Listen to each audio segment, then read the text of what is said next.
ओम गं गणपतये नमः। राधे राधे। आइए सुनते हैं भगवान गणेश के जीवन से प्रेरित कुछ नैतिक कहानियाँ। हिंदू धर्म के अनुसार 35 करोड़ देवी देवताओं में गणपति का स्थान सर्वश्रेष्ठ माना जाता है। वैसे तो सभी देवी देवता एक समान हैं, किंतु ब्रह्मा और विष्णु जी द्वारा दिए गए सर्वप्रथम पूजनीय देव के वरदान के कारण शिवपुत्र को सर्वश्रेष्ठ देव स्वरूप में पूजा जाता है। उनकी पूजा आज भी हर घर, मंदिर, किसी भी शुभ कार्य को करने से पहले की जाती है। भगवान गणेश हर रूप में पूजनीय है।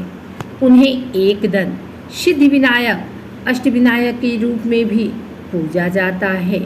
हिंदू पंचांग के अनुसार भाद्रपद अश्विन माह में गणपति का सबसे बड़ा त्यौहार गणेश चतुर्थी मनाया जाता है।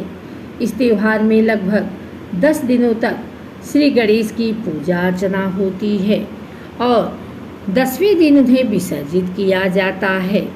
सभी देवों में भगवान गणेश एक ऐसे देव हैं जो बच्चे और बड़ों सबके प्रिय हैं और वे सभी आयु वर्ग के मनुष्यों में एक शुभ उदाहरण के रूप में पूजनीय हैं। उनके जीवन में घटित हर एक घटना हम सभी के लिए एक शिक्षाप्रद है। भगवान गणेश के जीवन से प्रेरित कुछ कहानियाँ लेकर आई हूँ।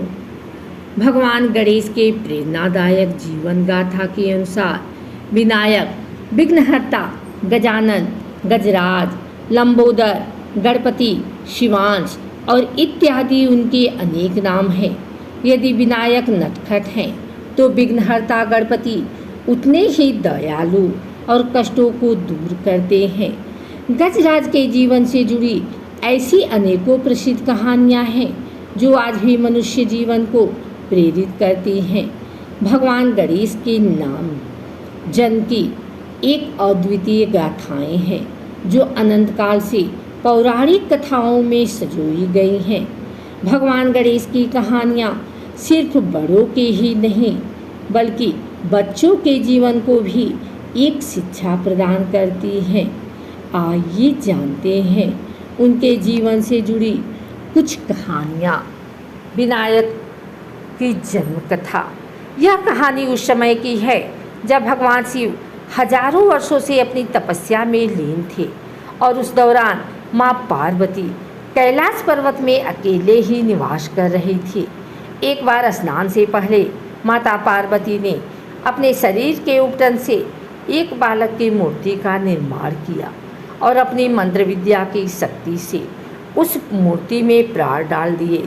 थोड़ी देर बाद वह मूर्ति एक बालक के रूप में जागृत हो गई।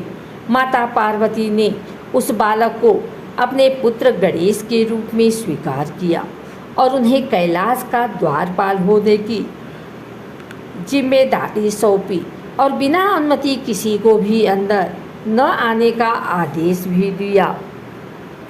आज्ञा का पालन करते हुए श्री गणेश द्वार पर खड़े थे कि इतने में भगवान शिव अपनी तपस्या पूर्ण करके कैलाश की ओर पधारने लगे। जैसा कि श्री गणेश अपनी माँ की आज्ञा का पालन कर रहे थे, उन्होंने महादेव को रास्ते में ही रोक लिया। ऐसे में भगवान शिव को क्रोध तो आया, किंतु उन्होंने अपने क्रोध को नियंत्रित करते हुए बालक गणेश को समझाया, परंतु गणपति अपनी माता के आदेश की अवज्ञा करना नहीं चाहते थे।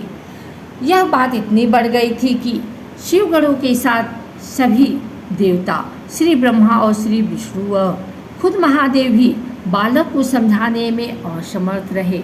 दूसरी ओर बालक गणेश युद्ध के लिए तत्पर थे। तब भगवान शिव ने क्रोधित होकर त्रिशूल से बालक गणेश का सिर धड़ से अलग कर दिया। इतने में माता पार्वती बाहर आ गई और अपने पुत्र को इस हाल में देखकर क्रोधित हो उठी। क्रोध में आकर देवी पार्वती माँ काली का रूप ले लिया और यह प्रतिज्ञा ली कि अगर भगवान शिव ने उनके पुत्र गणेश को पुनर्जीवित नहीं किया तो वे सारी सृष्टि का विनाश कर देंगी। भगवान शिव के साथ सभी देवगण भी चिंतित हो उठे।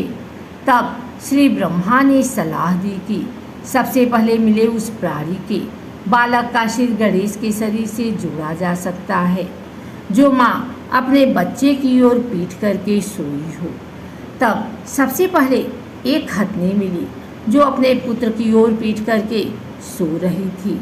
भगवान शिव ने उस हथनी के बच्चे का सिर मंत्रों की शक्ति से अपने पुत्र गणेश के शरीर में जोड़ दिया। तब से श्री गणेश को गजानन के नाम से भी पुकारा जाता है। इस कहानी के माध्यम से हमें यह शिक्षा मिलती है कि हमारे अनेक भावों में से क्रोध एक ऐसा घातक भाव है जिसमें किसी को भी अत्यधिक हानि पहुंच सकती है।